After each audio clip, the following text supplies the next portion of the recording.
Alright, hey guys, Beretta USA here, and today's video is going to be the first video on this Tisas Raider B45. This is a Colt M45 clone made by Tisas. If you guys know about those pistols, those were some special ops type Marine Corps 1911s that were made for, again, United States Marine Corps, and by Colt. It was a special contract that ran a couple years, and they had some issues with the guns and the contract, and Colt made some for the civilian market. Anyway, they make some sort of version of it now that is not the same as far as the Cerakote, the coloration, and all that. They kind of market it as a Colt custom shop pistol too, and if you guys know anything about the Colt custom shop, yeah, it ain't so custom. So Tisas doing their thing that they do, they made a clone, and it is a very true clone in that it's got all the features that you'd expect to see on it, including the coloration. It's got a special coloration and FDE. It's got great looking grips that have good texture to them. So let's check this thing out. Cocking it back here, nice and clear. So you've got the Tisas standard safety that's on. You can see it's got some overhang here on the material. Back here, it's just the way that they're made. How does it feel? It's okay. It's not bad.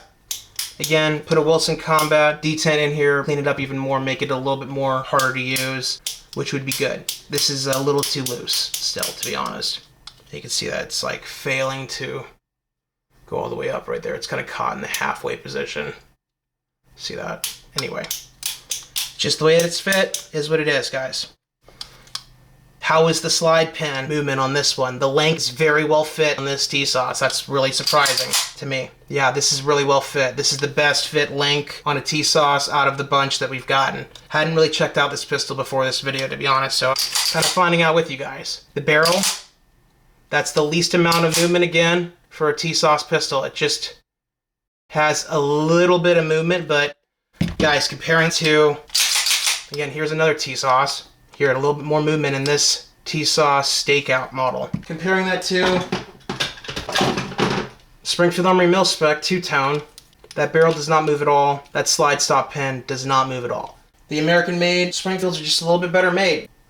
You got to give it to Springfield for having a little bit better barrel fitment compared to the Turks here. And again, showing that is going to piss off some Tisas owners. It is what it is. How's the trigger on it? That's actually a really good question. Let's find out together.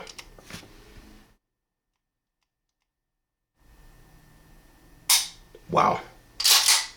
That felt like a 3.5 pound trigger here. Decent reset. Again, wow. Really light trigger. A little out there for the reset, but that ain't bad. That ain't bad at all. How is the sensitivity here of the beaver tail? Really well sensitized. Wow. That's pretty incredible again for a sub $700 pistol. Quick things to cover real fast on the Tisas Raider. It is an all forged pistol now. So you've got forged small parts, forged slide, forged frame. Uses standard 1911 mags. It'll ship with, again, 2 Mekgar Spaghetti Western magazines. So where does it say it again? Right there. Made in Italy. So there you go. 2 Spaghetti Western blued magazines. Sometimes they might even ship with stainless mags instead of blued. It's just what happens as far as, you know, what they got on hand. We got a stainless GI style bushing on the Raider model here. Really like the front serrations here. The M45 or Raider here, it's really well spec'd out how they set them up. Again, you've got a lanyard loop down here as far as your mainspring housing, and your mainspring housing has vertical serrations on it. Nothing here on your front strap. Decent beveling here on your mag well. Nice gun, guys. If you're interested in a Tisas Raider, I understand why you'd want to pick one up. They're pretty freaking nice. And again, price point, you're looking at about $700 for this. Or if you want an even less expensive Tisas model, get the Stakeout model, you guys. If you want to get into a 1911 and, you know, you don't have a lot of money to spend, this is a really good option. This or a Springfield Armory Defend Your Legacy mil-spec pistol. Anyway, I hope you enjoyed this video covering the Tisas Raider. You guys have a great rest of your day. And as always, remember, your Second Amendment is worth protecting.